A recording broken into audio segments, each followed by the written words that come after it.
Good afternoon, everyone. I'm California State Treasurer Fiona Ma, and I would like to welcome you to the CalABLE webinar series. Today's topic will be about CalABLE and taxes.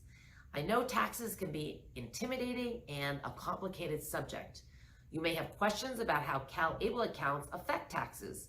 You may wonder if there is any need to file a tax return. Well, this webinar will answer those questions and more. We also want our account holders to be able to take advantage of the tax resources that are available. To better inform our account holders, we have invited two experts to present during this webinar. Mandy Nand from United Ways of California and Michael Roche from National Disability Institute have joined us to share free tax return resources. Information also on the Earned Income Tax Credit and how you can maximize your CalABLE account during tax time. I hope that by the end of this webinar, you will feel more confident and prepared when it comes to CalABLE and taxes. As State Treasurer, I believe that CalABLE is an excellent financial tool for Californians with disabilities. This program is a critical step toward ensuring that people with disabilities have access to opportunities needed to thrive economically. CalABLE account holders are already taking advantage of the tax-free savings and investments with more than 8,700 account holders and nearly 90 million deposited in their CalABLE accounts. And unlike a 401k or Roth IRA, account owners may access those funds at any time without taxes or penalties. For the first time, individuals on means-tested benefit programs can save up to $100,000 without having their benefits impacted. This is a game changer that is designed to empower the community to begin saving for their financial futures. I am committed to promoting this program and for doing all that I can to continue to help people with disabilities strengthen their financial position to achieve a better life experience. Thank you for joining us today and for your continued support of the CalABLE program. Now, I would like to turn things over to CalABLE Executive Director, Dante Allen. Thank you so much, Treasurer Ma. Good afternoon, everyone. Thank you for joining us, whether this is your first time joining the CalABLE webinar or whether you're a regular attendee. I want to tell you that we greatly appreciate your time and want to make sure that you can get the most out of this experience, as well as getting the most out of your CalABLE account, which is why we have made it such an important part of our CalABLE outreach, is to tell the real stories of people who have been using their CalABLE accounts. And we know that one of the most challenging times that we all face is right around this time of year, and it's tax time. And it doesn't matter if you are on benefits and you don't know whether or not you should file a tax return, or whether you file a tax return every year and you want to know how a CalABLE account may impact those taxes. We're here for you. But I wanted to do some level setting first and tell you that today's event is not meant to take the place of real life, actual tax advice that you would get from a professional tax advisor that knows your information specifically. So while we welcome your questions, we may not have all the answers that we need in order to answer you most efficiently. And so you may hear a couple of times that it's really most important that you talk to an advisor rather than us giving you some information that may or may not apply to you, that may also confuse some others that may be listening in as well. So with that in mind, I want to go very briefly over the basics of CalABLE and just remind you that if you have never attended a CalABLE webinar before, or if you've never seen one of our presentations and you really want to delve deeper into these basics, we have our previous webinars available on our YouTube channel. So I'm not going to spend a lot of time with them today because I really want to get to our guests that are here with us and share all the information that we have. But I'll give you just the basics. So if you've heard of ABLE before, or even if you haven't, ABLE stands for Achieving Better Life Experiences, and it was a law that was passed at the federal level in 2014.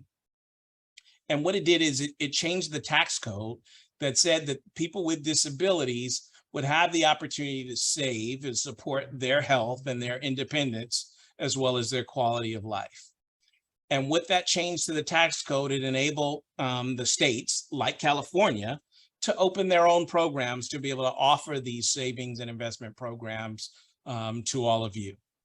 CalABLE is California's version of the Federal ABLE Act, and it is available to Californians. It's available if you even live out of state. And we've been up and running since 2018, since December of 2018. And over that time, we've had about 9,000 people open and begin saving and investing with CalABLE. And in that time, they've invested about $90 million. And that's just in 4 short years. So imagine what you could do if you had the opportunity to begin saving for the things that you dream about. Can we go to the next slide, please? So I'm going to start, like I said, this is the very basics. Who's eligible to open an account? Well, if you have a disability and that disability began before your 26th birthday, and you meet eligibility criteria for programs like SSI or SSDI, then you're automatically eligible to open a CalABLE account. Now, that's not to say that you must be on benefits. Even those who have never qualified for benefits can still open an ABLE account. But if you meet these criteria, then you're automatically eligible. You can go right to calable.ca.gov and open your account today if you want it. Next slide, please. But like I mentioned, if you've never been qualified for benefits and you don't know whether or not that you meet other eligibility requirements, you can still go through a process that we call self-certification. It's not a big and lengthy process, but there are a few things that you have to know. That you have to have a disability, and that disability needs to be listed in the list of compassionate allowances or the Blue Book for Social Security. We use the same definition that the Social Security Administration uses for disability. You also need to get a signed letter from a qualified physician that says that, yes, you do have a disability, and that, yes, that disability likely began before your 26th birthday. Now, CalABLE doesn't ask you to turn that letter in to us. We ask you to hold on to it, because when you are applying for a CalABLE account, you're going to have to attest under penalty of perjury that you do have a disability, that disability began before your 26th birthday, and is expected to last a year or longer. We don't need the letter, but somebody in the future may ask for it. And while it won't be CalABLE that will ask for it, it could be the Social Security Administration, if you're ever going through their process to see if you qualify for benefits, or it could be the IRS if you're ever audited by the IRS. So hold on to that letter, and that way you'll always have in your hands the ability to say, yes, I really do qualify for this special account. Now, I've said a few times that you have to have a disability that began before age 26. And you may have heard that a law was recently passed that said that if you have a disability that began before age 46, then you could be eligible to open a CalABLE account. And that is true. At the end of the year, Congress passed a law that raised the age of onset for disability for eligibility for an ABLE account to age 46. Unfortunately, that law does not kick in until January of 2026. So for now, if you have a disability that began before age 26, you can open a CalABLE account with no problem. If your disability started between age 26 and 46, you're going to have to wait until January 1st of 2026 to open an ABLE account. Next slide, please. So one of the greatest benefits of opening a CalABLE account, in addition to being able to save and potentially grow your money, and when you grow your money, you don't pay any income taxes on it, is the benefits protection that you would receive. So if you are receiving benefits like SSI or Medi-Cal, or participating in any of the state benefits related to your disability, the assets in a CalABLE account are not counted as a resource against those programs. Third-party contributions, meaning any contribution that comes from anyone other than the beneficiary themselves, are not counted as income against those benefit programs. And withdrawals, when you make a withdrawal at any time for a qualified expense, they're not counted against your benefits either. So it is a game change. I love the way that Treasurer Ma said that. It is a game change if you're on disability benefits to have a CalABLE account. Next slide, please. With the CalABLE account, you can now save up to $17,000 a year and up to $100,000 in total without affecting your benefits at all. As a matter of fact, for a program like SSI, where previously you would be in trouble of having your benefits suspended if you had more than $2,000 in savings, you can now have in a CalABLE account more than $100,000, and your SSI program won't count that money at all.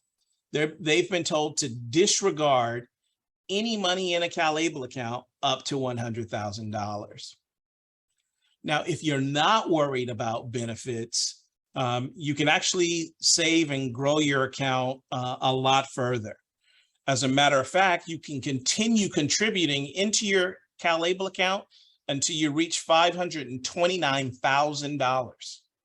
Now, keep in mind, you're off benefits because once you go above that 100,000, that's going to count against you. But you can still continue to contribute until you get to over $500,000. And even then, once you get to 529,000, your account can still continue to grow through your investments. You're just no longer able to continue to make additional contributions. So, with the CalABLE account, there is really the opportunity to plan for your future. And just so you know, CalABLE automatically rejects excess contributions. If in a single year you try to put in more than $17,000, we'll let you know that you're only able to put in up to that $17,000. Or when you get close to $100,000, we'll send you a note that says, hey, you're getting close to the threshold where any additional money you put in may jeopardize your benefits. So you need to keep those things in mind that we'll be watching out for you as well. If you go to the next slide, please.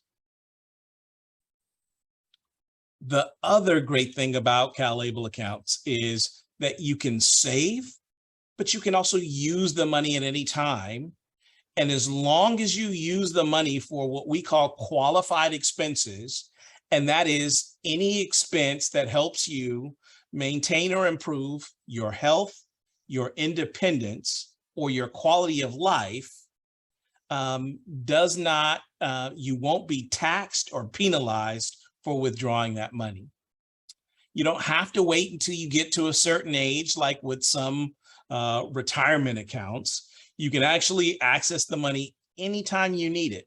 So that's a really great thing, especially for people who may be working, not receiving benefits. It's still an opportunity to grow your money tax-free and then pull it out at any time you need it without paying taxes or penalties. Next slide, please. So again, this is the very brief introduction into CalABLE. I've gone very shortly over some of the basics. If you want to know more, please visit our YouTube channel. Please visit our website. If you're ready to get started and open a CalABLE account, you can go to calable.ca.gov and you can get started. It takes about 15 minutes to open an account. Next slide, please. If you need help, in addition to talking to any one of us, you now have CalABLE in your friend list. We're going to be sending you emails if you registered with your email address to today's webinar. You can also call us. We have a call center that's available Monday through Friday, 9 a.m. to 5 p.m. at 833-CalABLE. That's 833-225-2253. You can also send us an email at calable.ca.gov.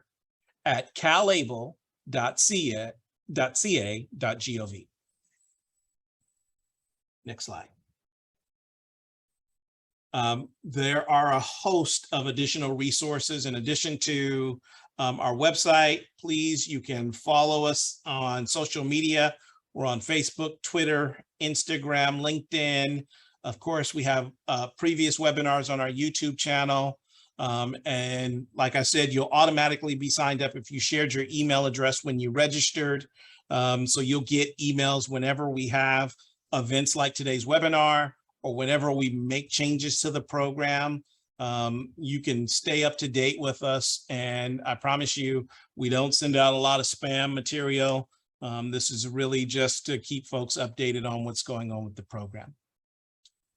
Next slide.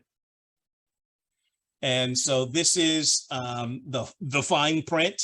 And what it's designed to say is that CalABLE is an investment program. And like with any investment program, there is a possibility that you could lose money. So you should be aware of the risk before making an investment. So as long as you keep that in mind, I think we'd love to talk to you about opening a CalABLE account. With that said, I want to introduce you to our next presenter. She comes from the United Ways of California. It's Mandy Nan. Mandy, thank you for joining us. I know you have a brief presentation, but I look forward to talking to you in the Q&A. Thanks so much, Dante. So I'm going to go ahead and I'm going to share my slides right now. So like Dante said, my name is Mandy and I'm with United Ways of California. We help people file their taxes for free, either through free tax preparation software or through a free preparer. So we really believe that you should not have to pay to get your taxes done because we really want you to maximize your refund. We really believe that you deserve to keep 100% of that refund. So you might be wondering, well, why should I file? It's a pain and maybe I'm not legally required to. We're going to go into some of the ins and outs of the perks of filing, some of the tax credits that you guys can get back. But the first thing I want to talk about is some of the common misconceptions. So one of the things that we hear a lot is that people think that the tax credit might be some sort of loan and that they have to pay that money back. So it's really important to note that tax credits are something that you earn by working and living and doing all these things in your life, right? And so that money belongs to you. So by not filing your taxes, you actually are not able to receive any of the benefits. So the way I like to think of it is if you don't do your taxes to claim these credits, you're actually throwing money away. It's like throwing money into the trash. The next thing that's a common misconception is that folks with an ITIN are not eligible. And this is actually not true. There are a handful of tax credits that people with an ITIN are able to get, especially at the state level. The next one is this idea around a filing obligation. So folks might say, well, my income isn't high enough. Legally, I don't have to file my taxes. Why would I bother? And I think the big answer is the refund, right? That cash in hand. And we know that folks with lower incomes actually stand to make the most money back on their tax return. So yes, even if you don't have a filing obligation, I'm going to encourage you to, yes, definitely go and file. And we'll go over some of those filing options in a little bit. The next one is around government benefits. So one of the things that people are worried about is losing benefits like Medi-Cal, CalFresh, WIC, because they're worried about that large tax refund. You cannot lose any of those specific benefits with your tax refund. Now, I do want to make note with what Dante was talking about earlier, which is around disability, right? So if you are receiving disability, you do want to be careful of some of a large refund. And that's really where that CalABLE account is going to come in handy. So if you are on disability and you get a large tax refund, we're going to strongly encourage you to use that CalABLE account. So that way you can really save those funds without it affecting your disability eligibility. So next up, I'm going to introduce you guys to Cindy. Cindy is a real client. She's somebody who got her taxes done at one of our free tax prep sites in Northern California. The reason I love Cindy's story is I think her story is really relatable. She's a single mom. She has 3 young daughters, who you could see in this photo right here, and she was working full-time as a medical receptionist. Even though she was working full-time as a medical receptionist, she found that she was living in a homeless shelter with her and her 3 daughters because she was unable to make ends meet. And so, like I said earlier, I don't think that Cindy's story is unusual. I think many people are, one accident away from being in the same circumstance as her. So even though she was working full-time, it really wasn't enough for her to be able to pay for housing and things like that. And so after Cindy went to our free tax prep site, she actually got a refund of over $14,000. And so when I think about this $14,000, the first thing I think about is really the future of her and her children. I think about how much Cindy's life changed after she got her taxes done for free. And so you'll see we broke down some of the tax credits that are in here, like the federal EITC. She got $6,629 for that. She got $4,200 for the child tax credit and much more. And we're going to go into more detail on these different tax credits. But the reason I want to point this out is there's lots of different things that contribute to making your refund bigger. And so this is why I encourage people to file their taxes, even if they don't have that filing obligation, because you might be very similar to Cindy in that you could use that money towards something really important. So I'm going to talk a little bit about popular tax credits. Now, I want to preface by saying this is not every single tax credits. There are lots of different tax credits that are available. I'm just going to go over ones that are common and ones that United Ways of California really believes in. So the first one is the Earned Income Tax Credit. And in order to qualify for this, you need to file a federal return. You need to have an earned income between $1 and $59,187. You need to have a social security number and be a U.S. citizen or a resident alien all year. If you are single without any dependents, you need to be between the ages of 25 and 65. And in regards to your filing status, you need to file married jointly. So what it's saying is if you are a married person, you cannot file married separately. And then you also cannot be the dependent of another person. So if you qualify for the Earned Income Tax Credit and you file your taxes, you can actually get almost $7,000 just for this one tax credit. Now, it's important to note that if you are retired and on disability, any benefits that you receive under your employer's disability retirement plan are actually considered earned income until you reach that minimum retirement age. However, if you receive disability insurance policy funds and basically through paid premiums, those do not count as earned income. Now, there are lots of different things that you guys can count towards that earned income because like you can see in the slide before, you only need to have $1 in earned income. And so there's a lot of different ways that people do that. It could be through a savings account, an interest through savings account, through a 401k. It also could be through recycling cans or something like that.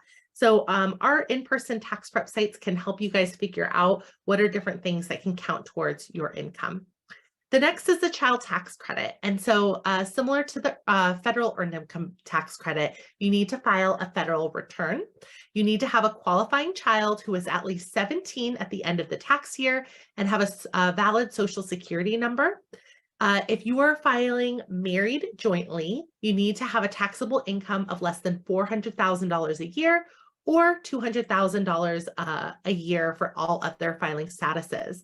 For the child tax credit, you can earn up to $2,000 per child. Now, this is another really exciting one. This is a child and dependent care credit. So if you paid someone to take care of your dependent that's under the age of 13, or if you have a spouse or dependent who's not able to care for themselves, you can actually get a credit of up to 35% of your expenses. Now, there are some nuances with this, and I did include it in the slides, which you guys are able to download at the treasurer's website after this is over, and it goes into more detail. But just some of the basic qualifiers are a child who is your dependent or who was under the age of 13 when care was provided, your spouse who is not physically or mentally able to care for themselves and lived with you for more than half the year, or it could also be a person who is not physically or mentally able to care for themselves, lived with you for more than half the year, and was either your dependent, would have been your dependent, except they received a gross income of more than $4,400 or more, or they filed a joint return, or you or the spouse, if filing jointly, could be claimed as a dependent on someone else's return. So like I mentioned before, we have in-person tax sites that can walk you through some of the nuances of some of these things. But I think the most important thing that we're trying to get across is, there are ways to reduce like your expenses by increasing that credit amount. So, if you're already spending money on all of these things, this is a great way to make sure that you can maximize your refund. Next is the California Earned Income Tax Credit. And so in order to qualify for this tax credit, you need to file a state return, make between $1,000 and $30,000, and you could have a Social Security or an ITIN number. You need to live in California for at least half the tax year. You cannot be the dependent of another person. And if you are married, you need to file jointly. You cannot file separately. Last, we have the Young Child Tax Credit. And so you must also file a state return, and you need to qualify for the CalABLE. So that's our individuals and their families that make below $30,000 a year. And you need to have at least one child that is either 5 years old or younger. And for this tax credit, you can earn up to $1,083. So you might be wondering, well, what tax credits do I qualify for? There's a lot of requirements here. I'm not really sure. So the easiest thing that you can do is you can actually text the word taxes to 211-211. And we actually have a screener in there. So whenever you go to our text flow, it's going to ask you, what do you need help with? One of the questions is, I want to learn about tax credits. You'll go through a screener. You'll ask, they'll ask you some basic questions about yourself, income, a number of dependents, the age of your dependents, things like that.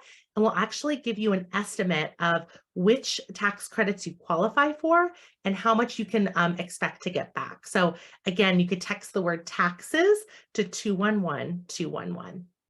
Now, as I mentioned before, you need to file your taxes in order to get any of these tax credits. And so we have several free filing options available to you on our website, myfreetaxes.org. So our website is available in English and in Spanish. And I also want to make note that our software is also available in Spanish. So if you want to self-file, you could do that with Spanish software. So our first filing option is an in-person option. So what this means is you would meet with a VITA tax preparer in person. And so our VITA preparers are all volunteers. They are all certified and trained by the IRS, and they're overseen by a local VITA site. And so this is really nice if you're wanting to sit down with somebody in person, see them face to face. This is available to anybody who makes less than $60,000 a year. And we have a map of all of the VITA sites across the state available on our website, myfreetaxes.org. The next option is filing virtually. So maybe you don't have a VITA site near you, or maybe you aren't able to actually physically get to a VITA site. This is a really great option for you. You're still working with the VITA tax preparer. The only difference is you're going to be meeting with them over email and phone, and you're going to be uploading all of your documents into a safe portal. And so this option is available to anybody who makes less than $66,000 a year. Our last option is filing on your own. And so what I love about this option is it is available to anybody regardless of income. And so there's two different softwares available. There's one through TaxSlayer and there's another through Cash App. We have great tutorials and guides that are available on our website. So if you're not sure where to get started, I recommend going to myfreetaxes.org. You could check out the checklist of documents that you need to file your taxes. There's a how-to guide to walk you through step by step how to file your taxes on your own. We have a YouTube video and we have a screenshot guide. And then, like I mentioned before, we have a map where you can find free assistance that's near you.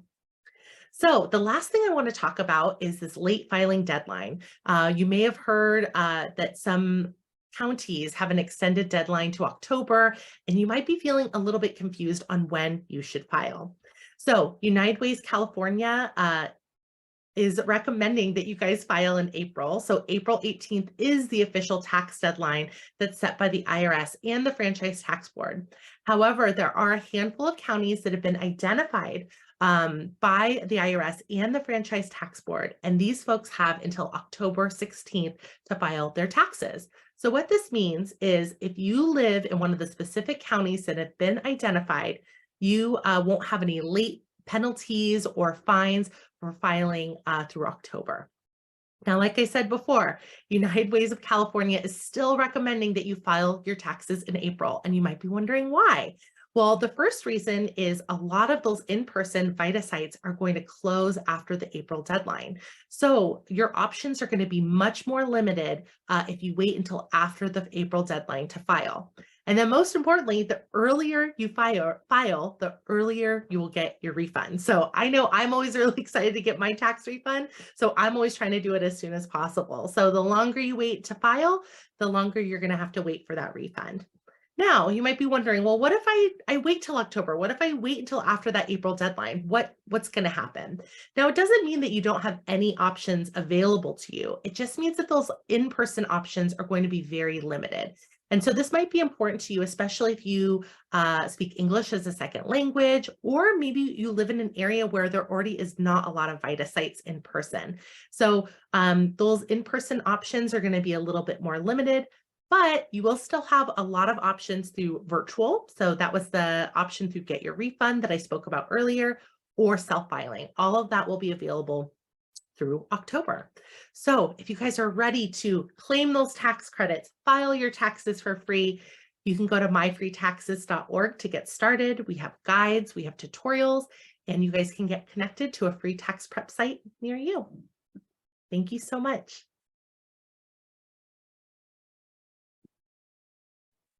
Thank you so much, Mandy. That's a lot of great information. Please stick with us for our Q&A section. I'd like to turn things over now to Michael Rausch. Michael is with the National Disability Institute, and Michael will have some great information for you. So I'll turn things over to Michael. Great. Hi, everyone. Great to be with you. And thank you so much to CalABLE for inviting the National Disability Institute and myself to be with you today to share with some tax time tips. It's always great when we do presentations with CalABLE, but also with United Ways of California and other United Ways, because it's really an important topic when we look at tax time tips. It's also one of my favorite times of the year. I am a volunteer income tax assistant, part of the volunteer income tax assistance program as a volunteer tax preparer. And so what I'm going to do is just share with you some additional tax time tips and some key things for us to keep in mind as we look to maximize our tax credits, maximize our tax refund, so that we can have the resources to contribute to our ABLE account, or also to be able to purchase the items that we'd like to have or pay down debt. So if we could go to the next slide, please. So one thing that I want to share with you is an additional credit, and that is the Savers Credit. So you may have heard of the Savers Credit, and so this is a credit that individuals can use on their federal tax return if they are saving money in an ABLE account, a retirement account, or into a 401k or a 403b. The maximum contribution amount that may qualify for the credit is $2,000, or if you're married, then it's $4,000, and making the maximum credit that individual $1,000 or per individual, or $2,000 if married filing jointly.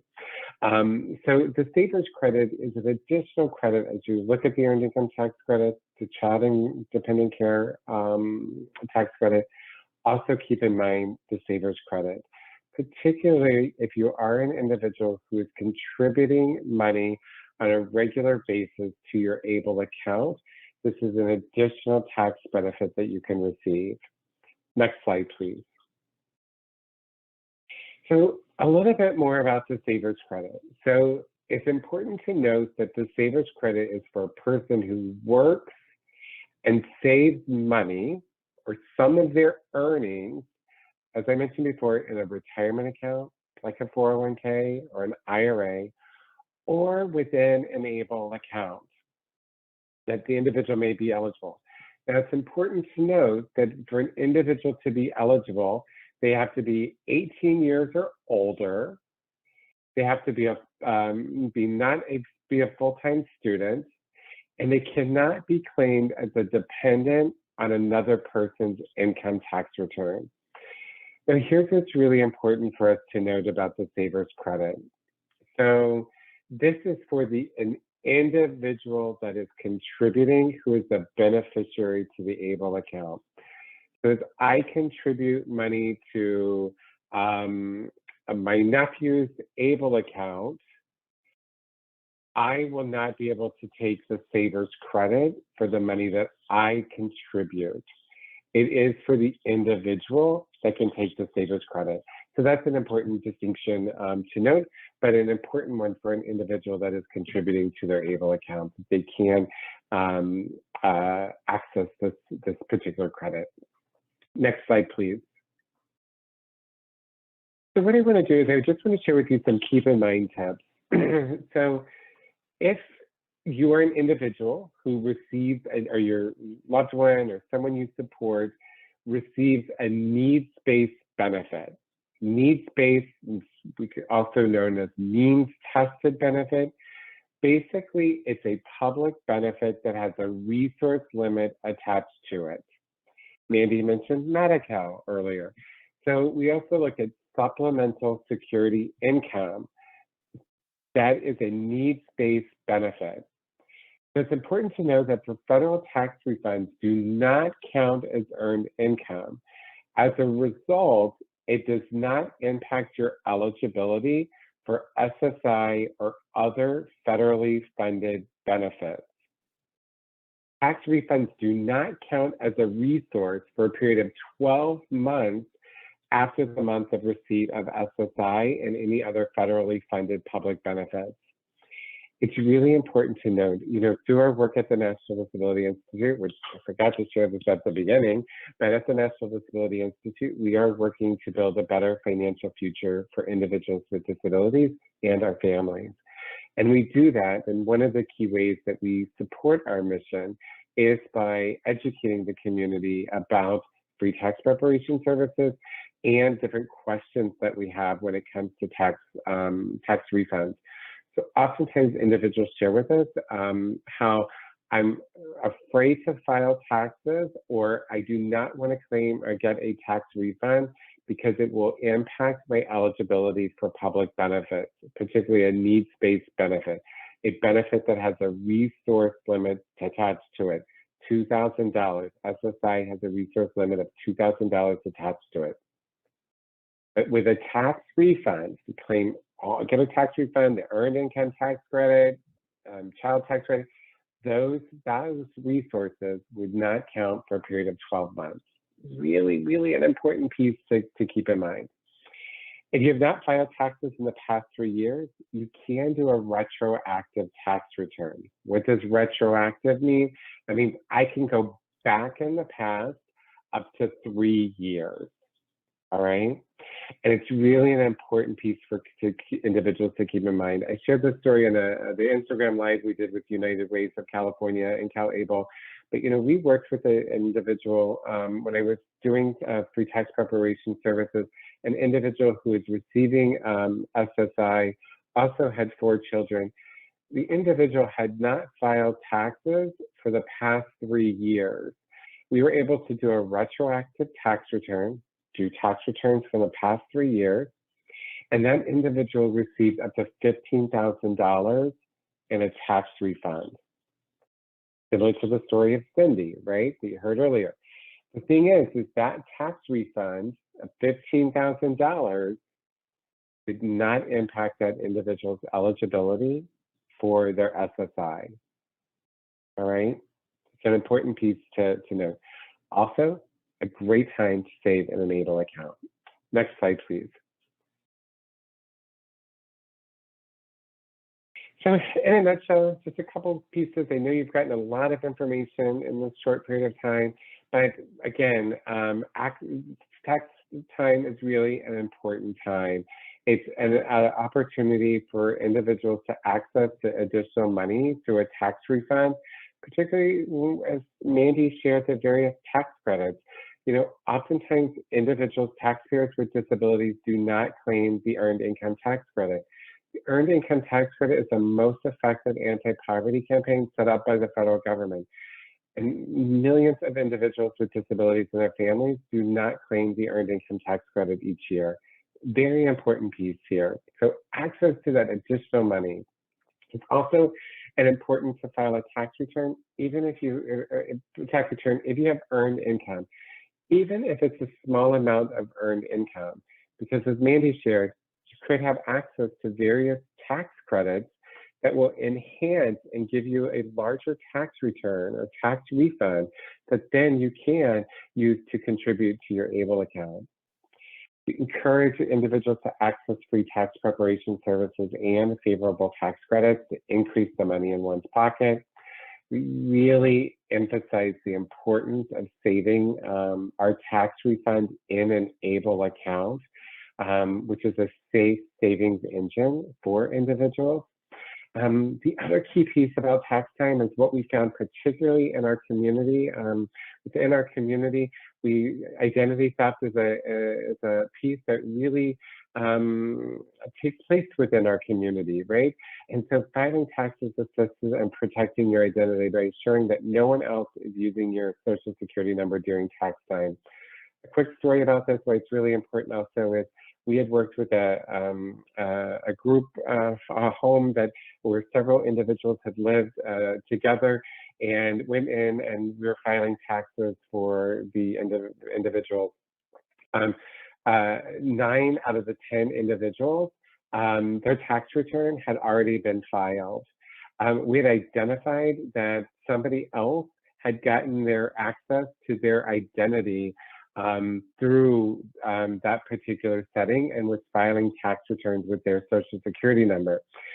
Thank goodness for free tax preparation services. Thank goodness for our VITA, Volunteer Income Tax Assistance volunteers, who were able to recognize that and then also to help identify the individuals to rectify that situation when it came to protecting their identity.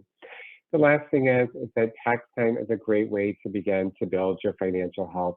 As an individual with a disability, I celebrate the Americans with Disabilities Act. I celebrate the civil rights legislation. One of the key pieces that states in there is that economic self-sufficiency is my civil right. And so tax time is a great way for us to work to build our financial health, but also to recognize the importance of the Americans with Disabilities Act, where it clearly states that economic self-sufficiency is our right, and tax time helps us build our financial health, and to see that that component of the Americans with Disabilities Act is a reality. And the next couple of slides I have are just various resources that you can go to. Go to the next slide. You go to the National Disability Institute website at nationaldisabilityinstitute.org. You will find a variety of free resources for taxpayers with disabilities, including one that talks about ABLE accounts and tax time savings. So please be sure to check that out. We also, if you could go to the next slide, have quick reference guides that you can access. And then the next slide, and this slide will be available on the CalABLE website, I hear. But on the next slide, we have a list of a variety of great resources that can help you. These are from some of our partners, as well as the Internal Revenue Service, as well as NDI, that you'll be able to access. The next couple slides are just our contact information. Please follow us. We're putting disability-specific tax-related content up on a regular basis. And if you have any tax time questions related specifically to disability, we're happy to work with our friends at United Ways of California. But on the next slide, you'll have my contact information, where we are happy to answer any additional questions that we may not be able to get to during our time today. So with that, if you haven't filed your taxes, I hope you head out to a pre-tax preparation service or access one of the resources that United Ways of California had shared, and take this opportunity to build your financial health, but also by doing that by contributing and as a way to increase the savings in your ABLE account. So thank you, CalABLE, Dante, and your team for having us today. Thank you so much, Michael. We've been fast and furious in the Q&A section, answering as many questions as we could, and as many as we felt like were either not directly related to today's presentation or looking more at the basics of CalABLE. But we do have plenty of time left to answer some questions live. So with that said, I want to turn things over to Ann Osborne. Ann is the project manager here at CalABLE. And so Ann's been going through questions as well. So Ann, I'll turn it over to you. Hello, Dante. We've gotten quite a few questions and a lot of them have already been answered, but one of the questions I know, and we've heard this from previous webinars, is does the account holder need to file a tax return when they receive that 1099 form? So, Michael, I'll turn things over to you if you want to give an answer, and I can give my answer as well. Sure. So, Ann, just to confirm, you're asking about the 1099 QA? Yes. Yeah. So this is a frequent question we receive, right? So at the end of the year, we receive a letter from the CalABLE or the ABLE provider looking at any particular distributions from an ABLE account. So when I receive that information, it really is for your records, okay? For your records to show if there's distributions.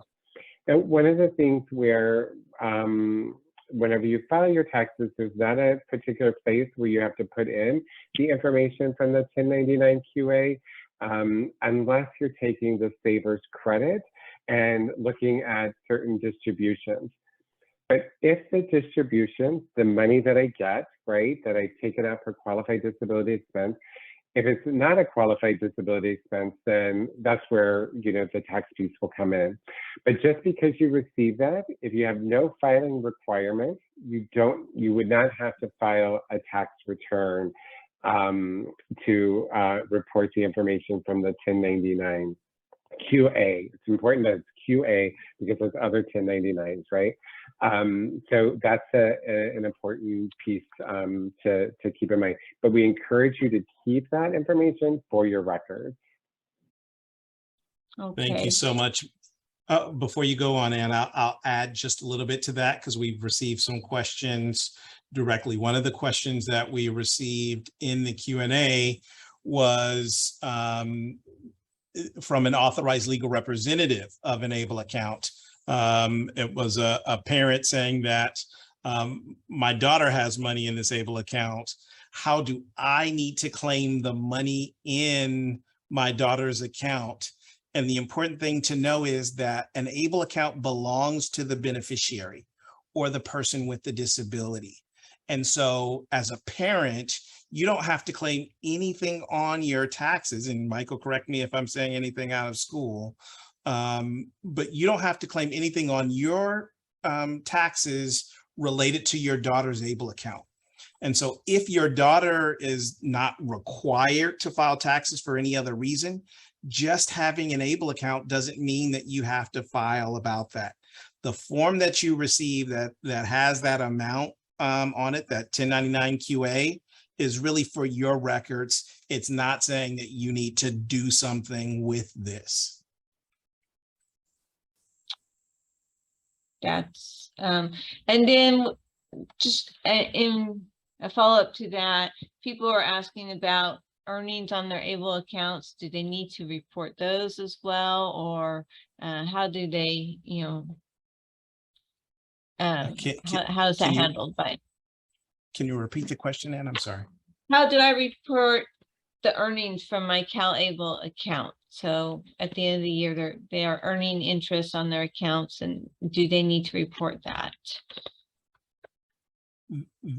That's the 1099 QA that we were just talking about. It talks about the interest that you've earned on your account. So, you don't have to do anything with it.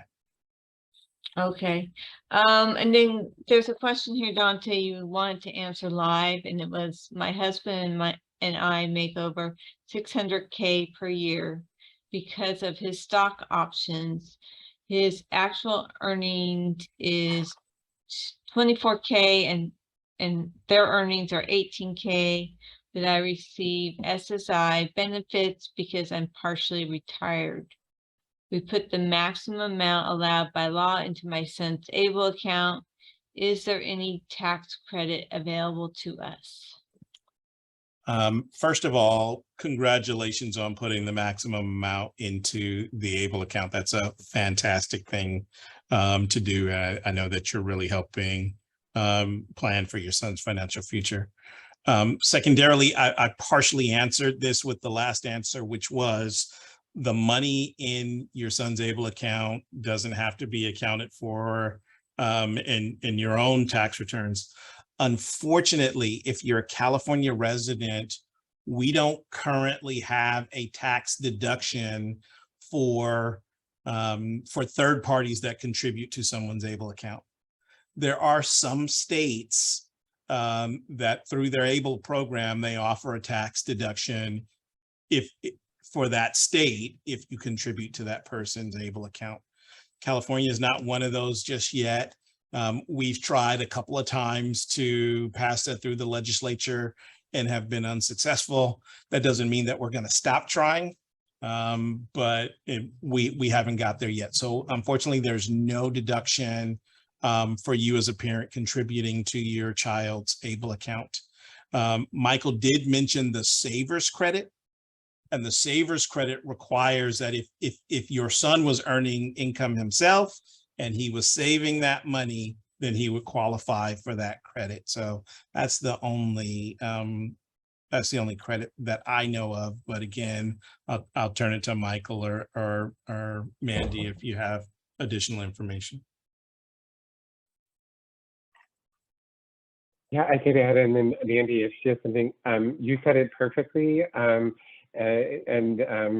We encourage the piece about and the work that CalABLE and other advocates are doing with that state deduction.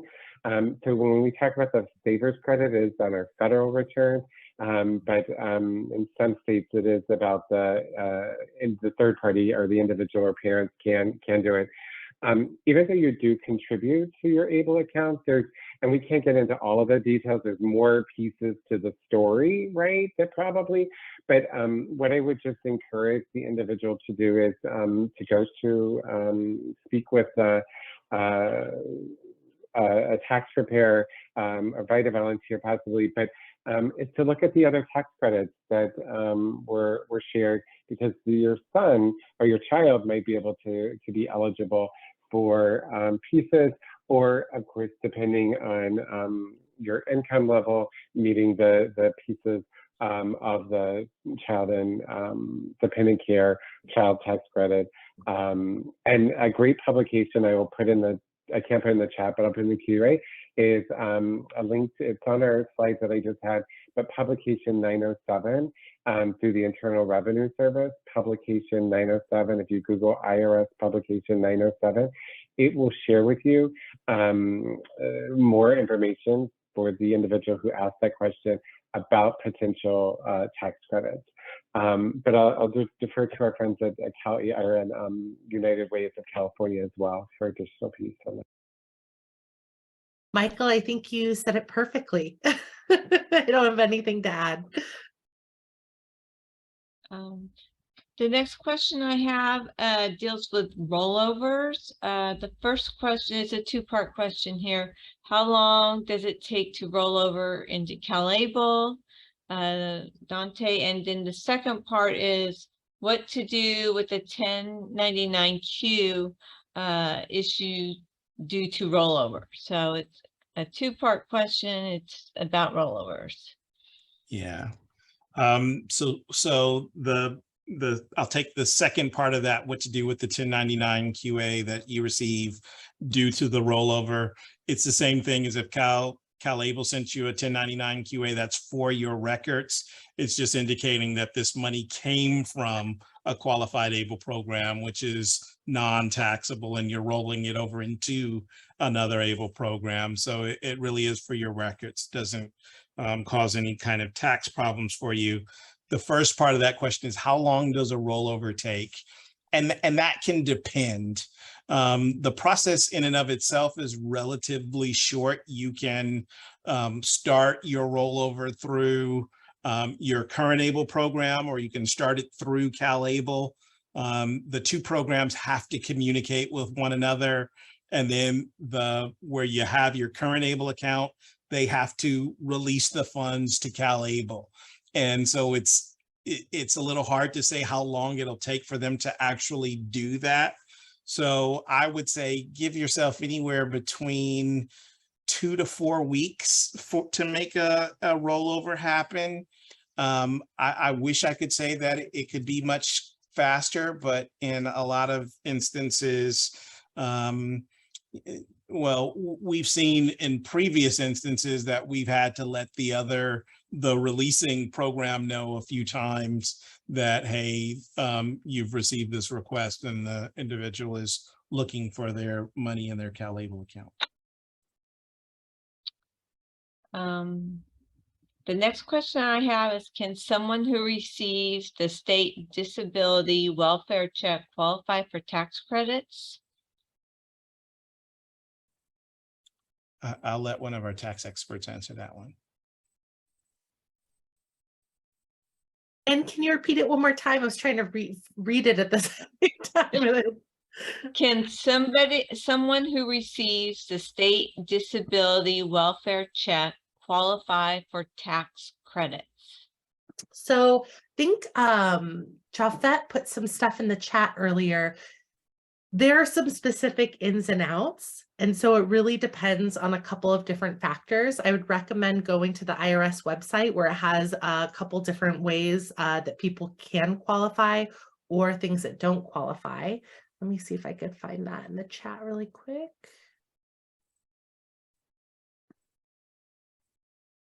Looking for her answer.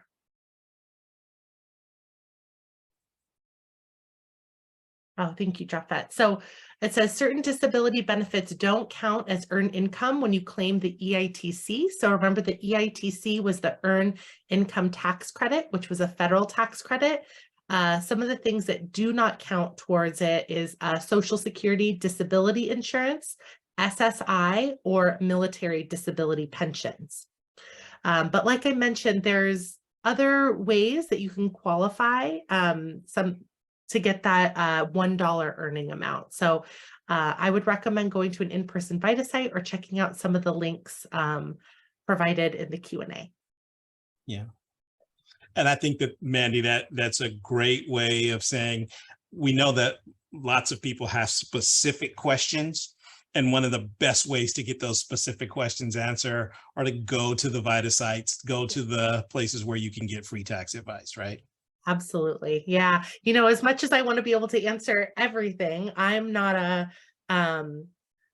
a VITA preparer, and we have lots of VITA preparers that have been doing it for a really long time. A lot of our volunteers at our sites have been doing this for 10 plus years. So they'll know all those nitty gritty details whenever you go to a site.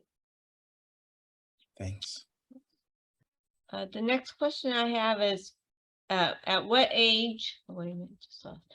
At what age is this disabled child no longer a dependent for parents' tax preparation, I believe?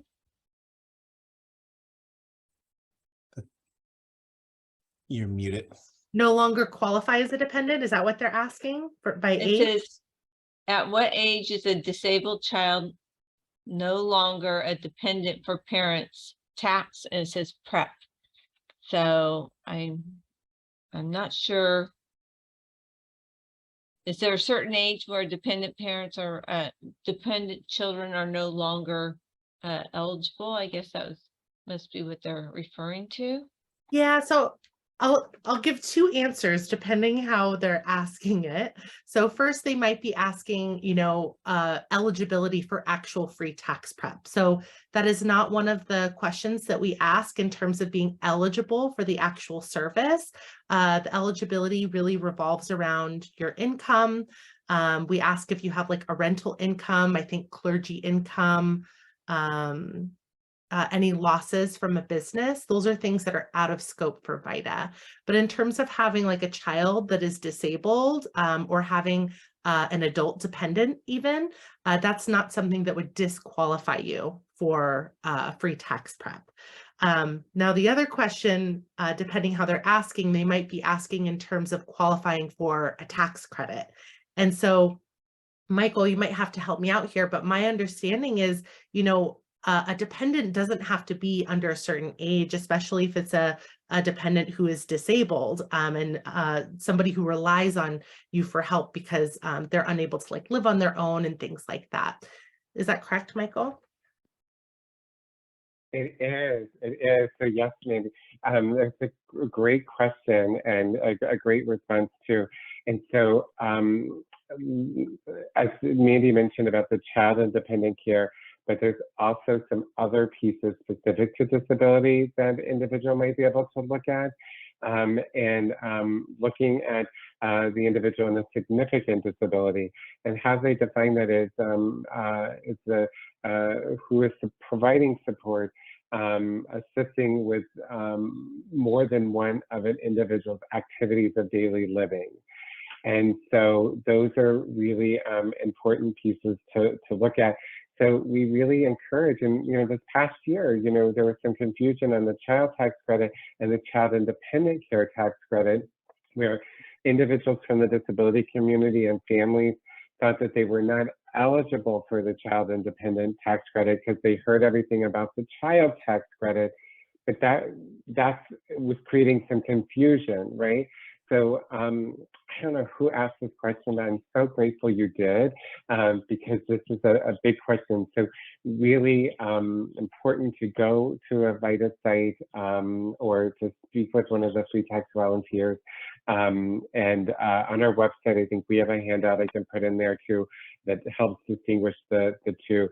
But a piece of you that I want to share that really emphasizes too, if you qualify, looking at myfreetaxes.com, or what Mandy mentioned about their volunteers have been doing it for years.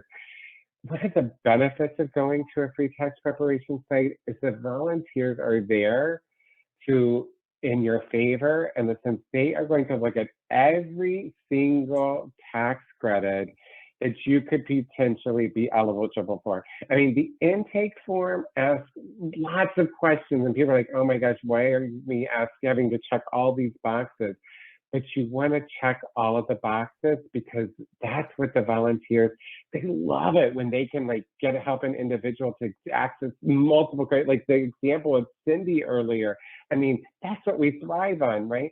So I just want to back up what Mandy said and encourage you, go, you know, don't walk, run to the nearest site, a free tax preparation site, because that's what they're there to help you do, is to maximize those credits. Great.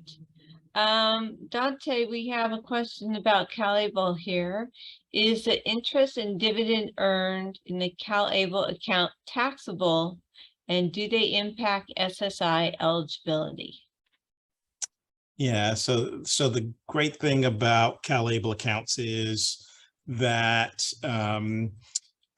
whether it's interest earnings, if your investments mature and grow your income, the money is not taxable at all as long as it is in the ABLE account. When it's withdrawn, it can maintain that tax-free status as long as when you withdraw the money, you're using it for qualified expenses. And again, qualified disability expenses are any expense that relates to the beneficiary as a result of living a life with a disability that helps them to maintain or improve their health, their independence, or their quality of life. So if you pull money out for any of those reasons to help maintain or improve health, independence, or quality of life, then your earnings in your CalABLE account are not taxable. You don't receive any penalty for pulling the money out. It really is a great way to save and potentially grow your money over time. Great. Another question related to CalABLE is how much money do you need to put into CalABLE to make it worthwhile? That's considering the fees and cost of maintaining a CalABLE account. And that's a great question. It's kind of hard to answer with any specificity. There are some people who just by nature of opening a CalABLE account and doing the same things that they're already doing, they could be getting another $150 per month additional in SSI payments just because they've opened an ABLE account. And instead of doing what we call in-kind or family contributions, they use the ABLE account, and then that money isn't counted against their benefits any longer. So just by opening an ABLE account, they could be making $150 more per month. Then there are some people who just want to put their money in an FDIC insured portfolio. And one of the questions that we got is, well, your FDIC insured portfolio is just paying a really small interest. And we know that, and we're working and expect that that interest will go up in our FDIC insured portfolio before the end of the year. But that portfolio is really designed to be a safe place that's not attached to the market, so you won't lose money, you just won't gain money very quickly. We also offer our target risk investment portfolios that will allow you to choose what your risk tolerance is and say that I want to up the chances of growing my money. And so in those cases, there are fees associated with CalABLE accounts. We try to keep those fees as low as possible. I think in the main illustration that I've provided in the past, if you had an account with a CalABLE account with just $3,000 in it, the most that it would cost you to maintain that account in fees in a single year is about $53.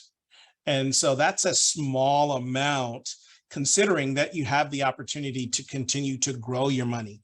It also won't affect your benefits. So for some people, just having the ABLE account means that they can do things that they never did before. For other people, you say, well, it doesn't make sense to me until I'm earning a profit on my investment. And so you really have to sort of think about what your goals are when you're saving, and how aggressive or conservative you need to be when you're making your investment choices.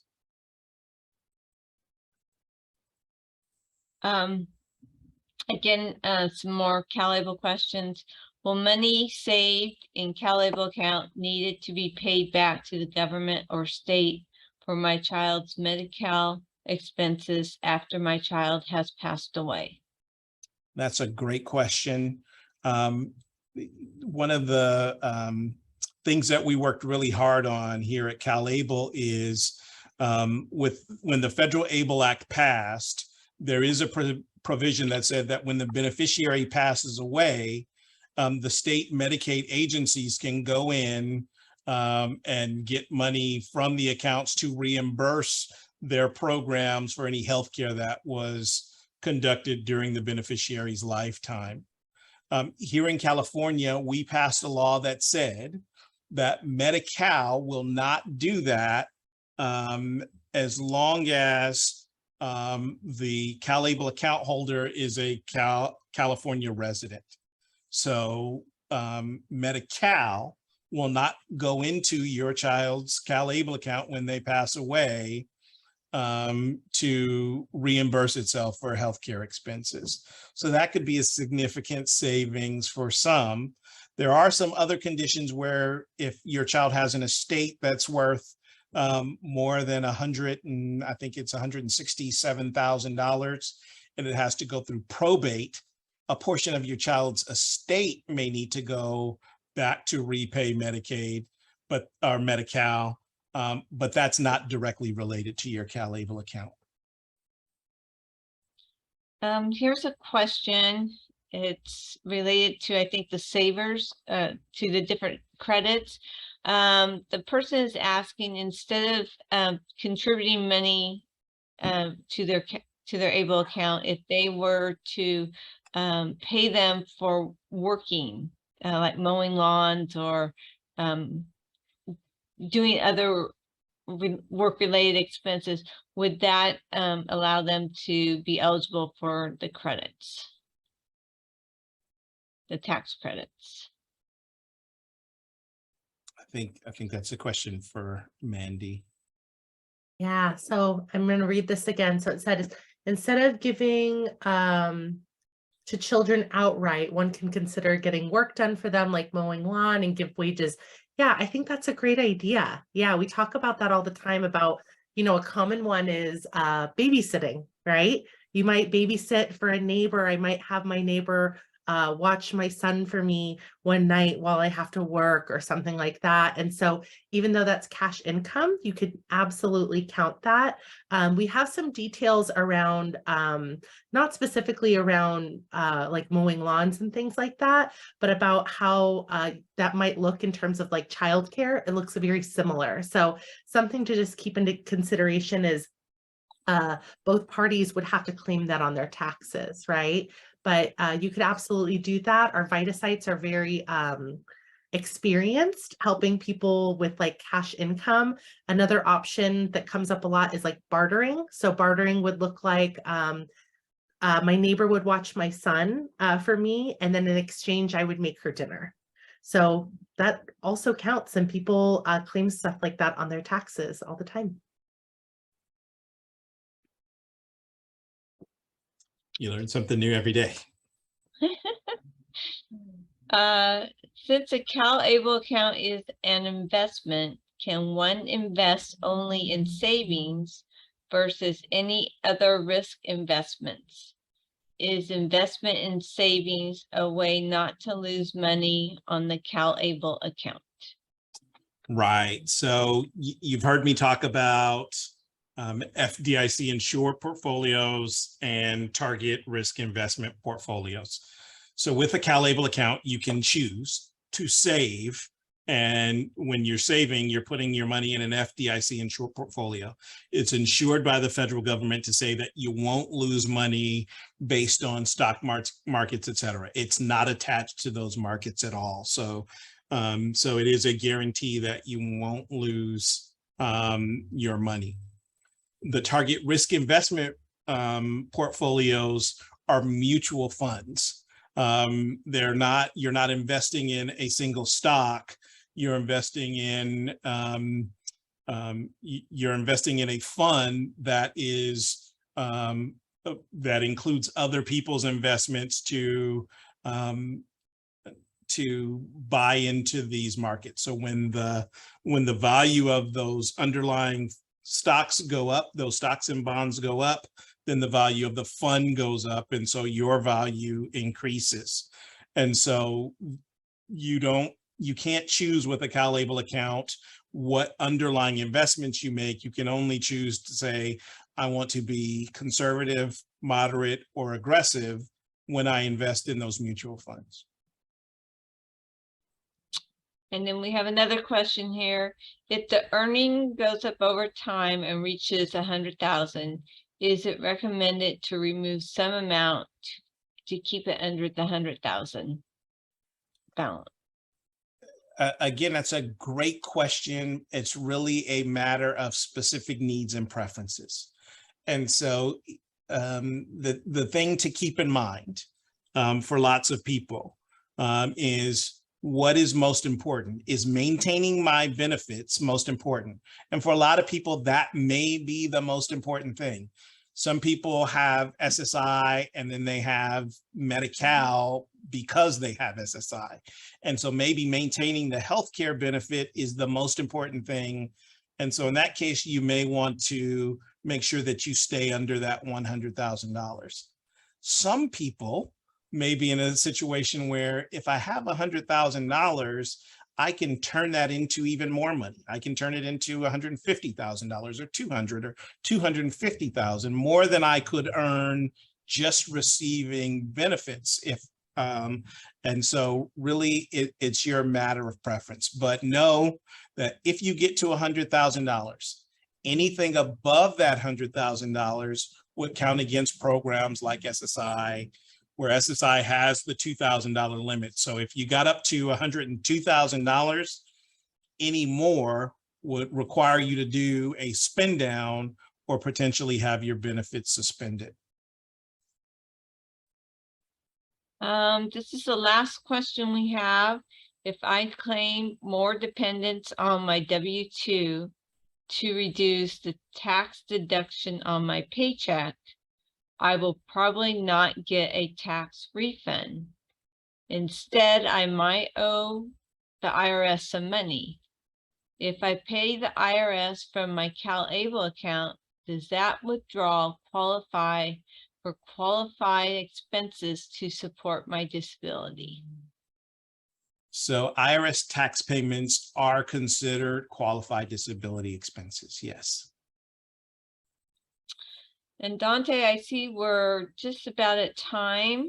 It's 3:24, and that really looks like the majority of all the questions here. Any closing remarks, Dante? First off, let me thank everyone for attending. I don't know about you, but I feel like today was one of the most informative, engaging webinars that we had. I'm super impressed by Mandy and Michael, and you didn't see or hear from her today, but she's been behind the scenes. Jeffette from United Ways of California. Thank you so much. Michael from the National Disability Institute. I also want to thank everyone else who made today's event possible, including our interpreters, Aldo, Muffy, and I'm forgetting our third, Julie. I don't know if anybody's ever told you, but you look like Jennifer Lawrence to me. That's just me. But also want to thank the CalABLE team. Please, if you are logged into Zoom right now, when you log off, there'll be an evaluation sheet where you can tell us, did today's webinar hit the mark? I really feel like it did, but it would be much more valuable to us if you tell us, yes, this is exactly what we were expecting, and it was very helpful to us. So please do share that. And also suggest, here's what we really want to hear about. Can you give us more information on these things? Also know that the CalABLE team remains a resource to you. Please reach out if you have questions. If you want us to come and visit your group live, we're happy to do those sorts of things, and look forward to engaging with you again in the very near future. Thank you again, especially Mandy, Jafet, and Michael. Thank you so much. Really appreciate it. I hope everyone has a wonderful day, week, tax season, and we look forward to engaging with you again. Thanks. Thank you.